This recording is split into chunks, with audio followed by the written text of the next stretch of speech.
भारत माता की जय, भारत माता की जय, भारत माता की जय। वंदे मातरम, वंदे मातरम, वंदे मातरम, वंदे मातरम।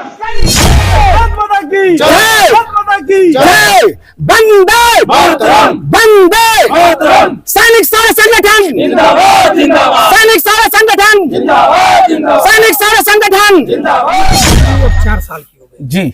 नौकरी, इस पर क्या कहेंगे आप? इस पर हम कहेंगे कि ये हमारे देश की बदकिस्मती है कि एक 4 साल का सैनिक हम नहीं बना सकते। हम खुद सैनिक हैं और पूरे सैनिकों को, पूरे जिले के सैनिक को सम्मान देना चाहते हैं, एक इज्जत दिलाना चाहते हैं, एक उनका गेट बनवाना चाहते हैं, एक समाधि बनवाना चाहते हैं, एक उनके नाम पर रोड बनवाना चाहते हैं। लेकिन पूरी पॉलिटिकल पार्टियों को मैं कहना चाहता हूं कि क्या किसी को ये नहीं पता है कि क्या मेरे शहीद गाजीपुर के बिरनो ब्लॉक में निरंजन राजभर के शहीद हुए हैं, जो आज उनका शहादत दिवस है।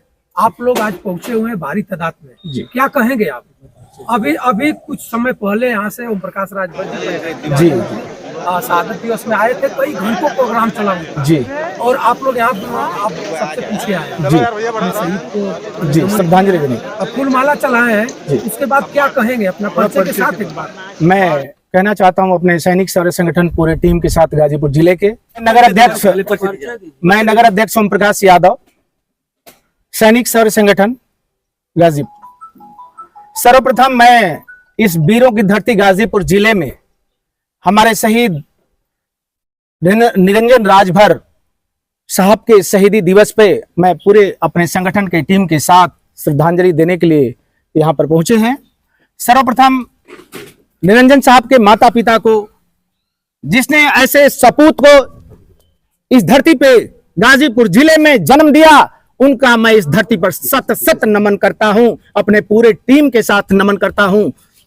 दूसरा चीज मैं कहना चाहूंगा, ये चीज कहना चाहूंगा कि सैनिक सारे संगठन पूरे जिले का हर सैनिक की श्रद्धांजलि देना, स्वागत करना, सारी हमारी जिम्मेवारियां हैं पूरे जिले का। हमारे संगठन को कोई भारत सरकार से फंडिंग तो होती नहीं, लेकिन हम हर जगह अपने श्रद्धा से, क्योंकि हम खुद सैनिक हैं और पूरे सैनिकों को, पूरे जिले के सैनिक को सम्मान देना चाहते हैं, एक इज्जत दिलाना चाहते हैं, एक उनका गेट बनवाना चाहते हैं, एक समाधि बनवाना चाहते हैं, एक उनके नाम पर रोड बनवाना चाहते हैं। लेकिन पूरी पॉलिटिकल पार्टियों को मैं कहना चाहता हूं कि क्या किसी को यह नहीं पता है कि क्या मेरे शहीद गेट बनना चाहिए? इस भारतवर्ष के इन राजनीतिक पॉलिटिकल पार्टी सारी, सपा बसपा, मैं किसी पार्टी का नाम नहीं ले सकता, लेकिन मैं जरूर कहना चाहूंगा कि किसी का रातों रात नाम चेंज किया जाता है, जो 4 टैंक इस भारतवर्ष के लिए दांव पर लगा दिया। यहाँ धर्म की राजनीति, पॉलिटिकल की राजनीति, इन राजनीति से हम दूर होके, मुक्त होके चाहते हैं कि यह भारतवर्ष एक शुद्ध समाज बने, सर्व समाज बने, सबको लेके चले साथ में, चाहे वो किसी भी कास्ट का हो। कास्ट नहीं मायने रखती है, मायने रखती है हमारे देश का गरिमा को बचाने की जरूरत है। और जब सारे लोग हम एक होंगे, तभी हम इस गरिमा को बचा सकते हैं, तभी इस भारतवर्ष को बचा सकते हैं, तभी इस शिक्षा को आगे बढ़ा सकते हैं, सभी हम इस जवानों को आगे बढ़ा सकते हैं। मैं यही चाहता हूं, और मैं चाहता हूं कि जो हमारा शहीद अपने जान की बाजी लगा के, अपने बच्चों को दांव पर रख के सालों साल बॉर्डर में रहता है, उसका हर गली गली, चौराहे चौराहे सम्मान हो। और मैं इसी अपने पूरे भारतवर्ष के नागरिक से और सबसे यही मेरी दरखास्त है, यही मेरा एम है, और इसीलिए मैं दौड़ रहा हूं रात दिन कि हमारे भारतवर्ष के जितने नागरिक हैं, जो हमारे शहीद हैं, जो हमारे सैनिक हैं, जो हमारे सिविल के भाई हैं, जो हमारे भाई भी है ना, हमारे भाई हैं, हम किसी परिवार से गए हैं, तो हम उन परिवार को आगे बढ़ाना चाहते हैं। हम चाहते हैं कि उन सैनिकों को सम्मान मिलना चाहिए, किसी भी हालत में मिलना चाहिए, कि जो सैनिक बॉर्डर पर जाके साल भर ड्यूटी हम आप और पूरे समाज के लिए जान देता है, अपने खूनों की बलिदानी देके चला आता है, उसके बच्चों को, उसके परिवार को, उसकी दुनिया को सींच के रखना हमारा काम है। यही मेरा मुद्दा है। मेरे आप इतना उत्तेजित हो रहे हैं, आखिर कुछ जेन्युइन मांगे? जेन्युइन है, मांगे हैं। क्या सरकार से उपेक्षित है आप लोग? हाँ, सरकार से बिल्कुल उपेक्षित है। क्या किसी भी ग्राम सभा में एक आज लेटेस्ट अभी चल रहा है, ग्राम प्रधान का चुनाव आने वाला है। मैं कहना चाहूंगा, एक वरिष्ठ नागरिक जो ग्राम सभा का चुना जाता है, उसको ये बात का पता होगा कि मेरे ग्राम सभा में कौन सा सैनिक शहीद हुआ है, उसके नाम पर क्या क्या चीजें हैं, और मैं उसका SOP दूंगा, आपको अभी दूंगा। मैं दिखा रहा हूं क्या क्या उसके नाम पर हम भारत सरकार से, यूपी सरकार से क्या क्या लागू है। रोड, पहला चीज मेरा नोट करिए, रोड का नामकरण, उसकी मूर्ति, उसके नाम पर ये सारी चीजें बनना चाहिए। उस गेट, ये चीज भारत सरकार से लागू है। लेकिन गाजीपुर जिले में जब से हम लोग आए हैं अब तक 10-12 की जो है काम प्रोग्रेस पर है, अब बन रहा है। लेकिन मैं सबसे अपेक्षा करता हूं, भारत सरकार से अपेक्षा करता हूं कि जो चीज लागू है वो चीज उनको मिलना चाहिए उस परिवार। सर जी, आप एक संगठन को लेकर के सैनिकों के लिए नियंत्रण चल रहे हैं जी। आर्मी की ड्यूटी अब 4 साल की हो गई जी, नौकरी, इस पर क्या कहेंगे आप? इस पर हम कहेंगे कि ये हमारे देश की बदकिस्मती है कि एक 4 साल का सैनिक हम नहीं बना सकते। सर प्लीज, मैं एक कहना चाहूंगा कि भारत सरकार से उम्मीद करता हूं कि जब मैं एक टेक्निकल का हूं, मैं सिग्नल का हूं, मेरा कृषि है, हमारी ट्रेनिंग 36 मंथ की, बेसिक ट्रेनिंग 9 मंथ और टेक्निकल ट्रेनिंग 36 मंथ। क्या यह भारतवर्ष, मैं सवाल कर रहा हूं, क्या यह भारतवर्ष एक 36 महीना की टेक्निकल ट्रेनिंग करने के बाद वो अपना जीआर निकालना जानता है, वो अपना ग्राउंड का फायर कराना जानता है, वो अपनी पूरी हिस्ट्री बताना जानता है, तो क्या ये 4 साल की नौकरी में वो तो सिपाही नहीं बन पाया, तो कुछ जानता ही नहीं है, तो कैसे हमारा देश बचेगा? इसका बहुत बड़ी हमको चिंता है और इसीलिए हम दौड़ रहे हैं रात कि जिस देश में सैनिक को 5 साल ट्रेनिंग देने के बाद, 36 मंथ टेक्निकल ट्रेनिंग देने के बाद वह एक सोल्जर बनता है, उसको सिखाना पड़ता है, फिर 2 साल, कम से कम 7 ईयर्स लगता है एक सही जगह पर भेज के उससे काम लेने में। एक सैनिक को मुझे 7 ईयर्स लग जाता है। क्या इस 4 साल की ट्रेनिंग में क्या वह हमारा देश बच सकता है?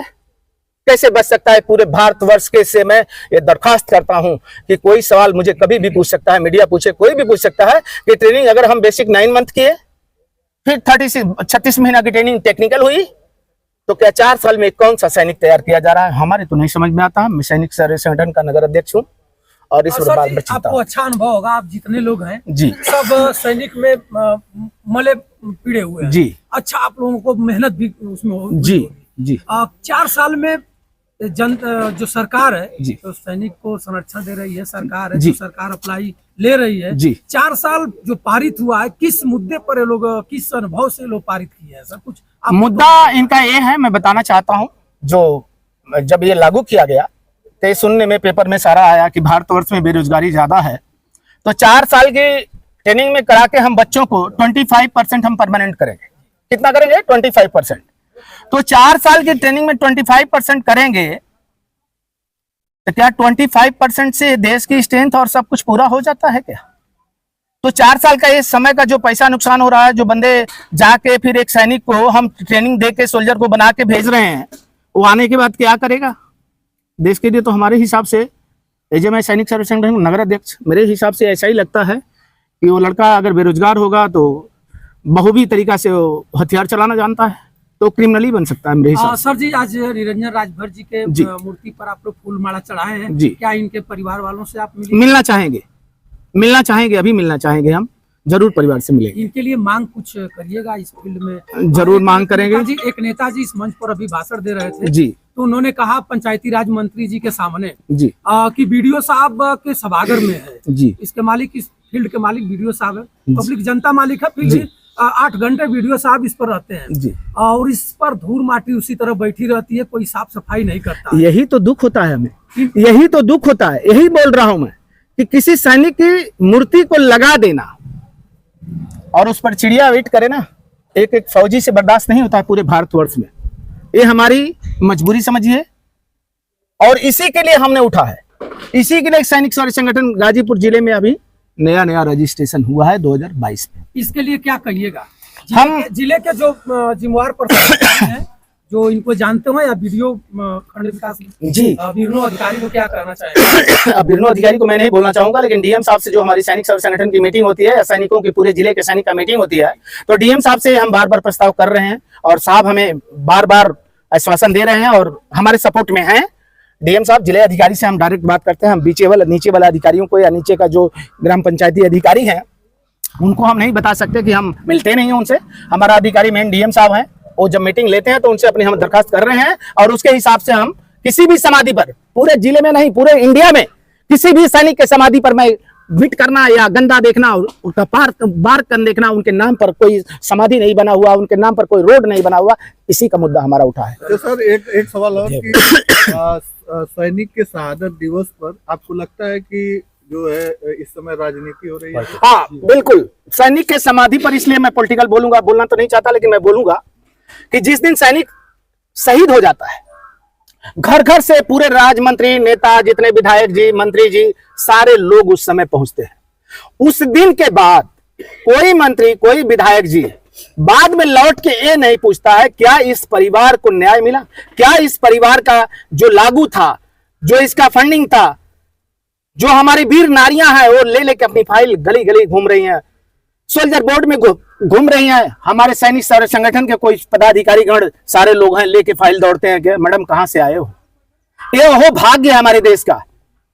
मुझे बोलने में शर्म आ रही है कि देश उस दिन, तो जिस दिन अर्थी तिरंगे में लपेट के आती है, उस दिन सारे लोग जयकारा लगाते हैं, वो फिर कहां चले जाते हैं, वो ग्राम प्रधान कहां चला जाता है, वो ग्राम के उसका भाई कहां चला जाता है, उसका परिवार कहां चला जाता है, उस ग्राम के ग्रामवासी कहां चले जाते हैं, मुझे ये नहीं समझ में आता है। इसके लिए मेरे को बहुत बहुत दुख हो रहा है, मेरे आंखों में आंसू आ जाएगा। इसको ज्यादा मैं बात नहीं कर सकता क्योंकि इसी कंडीशन को देख के मैं सैनिक सारे संगठन को और इस संगठन को लेके साथ में दौड़ रहा हूं पूरे प्रदेश में। भारत माता की जय, भारत माता की जय, भारत माता की जय, वंदे मातरम, वंदे मातरम, सैनिक सारे संगठन जिंदाबाद जिंदाबाद, सैनिक सारे संगठन जिंदाबाद जिंदाबाद, सैनिक सारे संगठन। जिंदाबाद जिंदाबाद। आपका नाम क्या है? अमर शहीद निरंजन अमर शहीद निरंजन राजभर अमर रहे, अमर रहे, अमर शहीद निरंजन राजभर, अमर रहे, अमर शहीद निरंजन राजभर। अमर रहे। जय हिंद, जय भारत।